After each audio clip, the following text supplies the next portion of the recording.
beginning of the budget is the crux of the budget. In the first line, he is saying there is neither hope nor healing in this budget. कि न इसमें दवा है न इसमें उम्मीद है. Jammu and Kashmir is a young state. 65% आबादी नौजवानों की है. सारी बजट एनालिसिस डीकोड आप करें, there is not even one mention of the youth of Jammu and Kashmir. 65% of the population, which is the challenge and also the opportunity of the Jammu and Kashmir state. Irrespective of our ideologies, BJP के, कांग्रेस के, national conference के, we are a divided state. Jammu is predominantly Hindu area, Kashmir is Muslim area. There are very few things that unite us.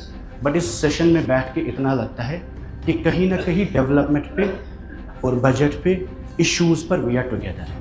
There is consensus where we are diverse, divided, but कुछ issues पर हम एक साथ हैं. वो development की बात है. कई लोगों ने बजट का क्रेडिट लिया, बीजेपी में कहा ये हमारा नज़रिया है, और कई लोगों ने नेशनल कॉन्फ्रेंस की जब उमर साहब की तारीफ़ें भी की, लेकिन साथ ही साथ जस्टिस मसूदी साहब ने एक लिस्ट गिनाई कि बजट में क्या क्या चीज़ नहीं है. तो सलमान साहब ने भी काफ़ी डिटेल में कहा क्या क्या चीज़ होनी चाहिए. हम ये समझते हैं कि कॉन्स्ट्रेंट बहुत बड़े हैं, लेकिन क्योंकि आपकी लोगों की पार्टिसिपेशन के बाद एक मुद्दत के बाद बजट बनी है, और आपकी दस्तखत के बिना, पार्टिसिपेशन के बिना, आपकी इन्वॉल्वमेंट के बिना ये बजट नहीं बना है. तो इसमें सबसे बड़ा जो नौजवान आप भूल गए हैं.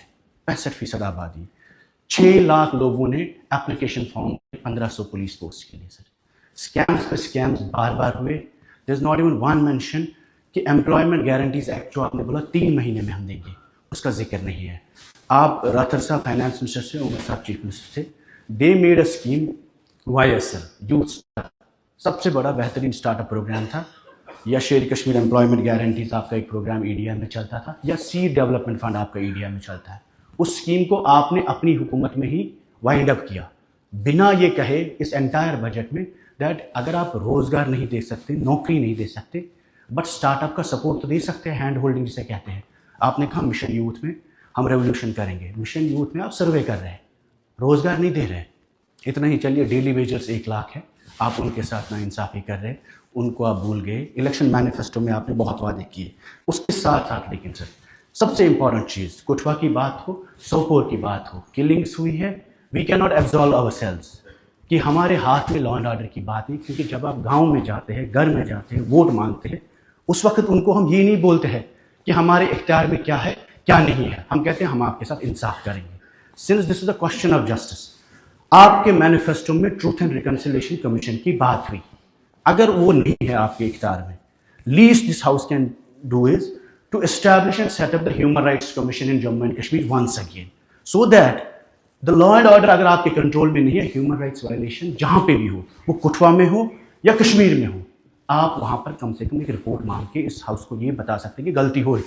There is not even one mention of human rights commission की establishment, truth and reconciliation commission की एस्टैब्लिशमेंट. जॉब्स, रोजगार की तो बात ही नहीं है sir.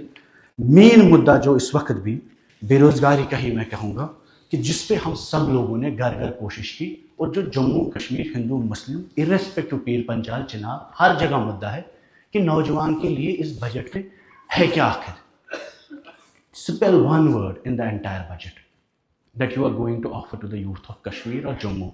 We are a very fragile state. नौजवानों का एक बहुत बड़ा बुहरान है. अगर नौजवानों को उम्मीद नहीं मिलेगी सरकार से, बजट से, इस हाउस से, चाहे हम कितने कमज़ोर क्यों ना हो, उसके वॉलेटाइल रिएक्शन है जम्मू कश्मीर में. तो इसलिए मैं आपसे एक बार फिर आपके माध्यम से ये बताना चाहता हूँ कि वादों पर हम इल्ज़ाम तराशी लगा सकते हैं. आप अगर तनवीर साहब ने परसों अपना मैनिफेस्टो दिखाया हमें आपके मैनिफेस्टो की बहुत नॉलेज भी है, क्योंकि आपके इलेक्शन में ये जो यहाँ नजराना है उसका नतीजा है. अगर आप ऑटोनॉमी से, स्टेट से, 370 से टाइम मांग सकते हैं, लेकिन बेरोजगारी से नहीं, डेली वेजेस से नहीं, कैजुअल लेबर से नहीं. उसके साथ साथ आपने बोला ठीक है हमने इनहेरिटेंस पे स्टैंप ड्यूटी हटाई. उससे पहले महबूबा जी की गवर्नमेंट में वुमेन्स पे स्टैंप ड्यूटी नहीं थी, वो आप वापस कर सकते थे. और इन चीज़ों के लिए तो स्टेटहुड की ज़रूरत नहीं है. आज टूरिज़्म की सबसे ज़्यादा बात हुई. Tourism is not the entirely backbone of the economy. Horticulture है, एग्रीकल्चर है. आप चेक करिए इस वक्त भी टूरिज़्म, जब आप footfall, we are a fragile ecology sir. जब बहुत टूरिज़्म बढ़ेगा उससे जम्मू कश्मीर में तबाही होगी. जो आज गुलमर्ग में हुआ, आपने बोला हमारी नॉलेज नहीं है. ऐसा कैसे हो सकता है? किलिंग होती है, हमारी नॉलेज में नहीं है, हाउस की ताकत में नहीं है, इवेंट होता है आपको पता नहीं होता है, और ये बहरा रवी हम कल्चरल एग्रेशंस की बातें करते हैं। न ये हिंदू संस्कृति में है, न ये मुसलमानों की परंपरा में है, न ये इस्लाम मुझे इजाज़त देता है, न ये जब सुषमा स्वराज जी कम्युनिकेशन मिनिस्टर थी, शी बैन फैशन टीवी। जब आरएसएस के लोग वैलेंटाइंस डे होता है वो पूरे मुल्क में उस वक्त रिस्ट्रिक्शंस लगाते हैं। तो जो चीज़ हमारे सेंटिमेंट्स के खिलाफ है, if we cannot improve much, we have to preserve this entire election in Jammu and Kashmir has been about preservation. तो मेरे आपसे सर मुझे ये बताना है कि जो मेन आपने कहा तालीम मुफ्त करेंगे हम हायर एजुकेशन में, इसमें आप बोल रहे प्राइवेट यूनिवर्सिटीज़ को लाएंगे, उससे तालीम महंगी हो जाएगी। पब्लिक, आपने लॉ यूनिवर्सिटी की बात की, 4 लॉ कॉलेज आपके चल रहे हैं, अगर आप स्कॉलरशिप्स वहाँ देते शायद बच्चे ज़्यादा पढ़ते। 50 करोड़ रुपए पे कोई यूनिवर्सिटी नहीं बनती है, बिल्डिंग बन सकती है, मुलाजिम नहीं लग सकते वहाँ पे, रिसर्च नहीं हो सकती, डेवलपमेंट नहीं हो सकती। न्यू इंस्टीट्यूशंस बनाने से ज़्यादा बेहतर था कश्मीर यूनिवर्सिटी का लॉ डिपार्टमेंट आप ठीक करते जम्मू में, और जो प्राइवेट कॉलेजेस है उनको ठीक करते। सबसे बड़ा मुद्दा, private schools have contributed a lot to the idea of education in Jammu and Kashmir despite violence. Sir, you should take this government to make private schools as a stakeholders in the whole progress। अगर आप उनको regulate करते, बच्चों को, गरीब बच्चों को scholarships देते, शायद वो भी तालीम पढ़ते और उन स्कूल्स को कंपटीशन नहीं, ताले नहीं, कब्जे नहीं, सख्ती नहीं लगाते, बल्कि उनको कहते कि हम आपको इंफ्रास्ट्रक्चर देंगे। बाहर के लोगों को आप इंफ्रास्ट्रक्चर लीज पे ज़मीन देते हैं, लेकिन अपने लोगों को स्टार्टअप करने के लिए इस बजट सर मैं आपको एक बार फिर दे, जो मेन आपके स्टार्टअप प्रोग्राम है वो मिसिंग है, नौजवान के लिए रोजगार मिसिंग है, और स्कूल एजुकेशन को make them as stakeholders, give them land, give them loan support, जैसे इंडस्ट्रीज को मिलती है, बाहर के क्रिकेटर्स को मिल सकती है, अपने लोगों को मिल सकती है। शुक्रिया।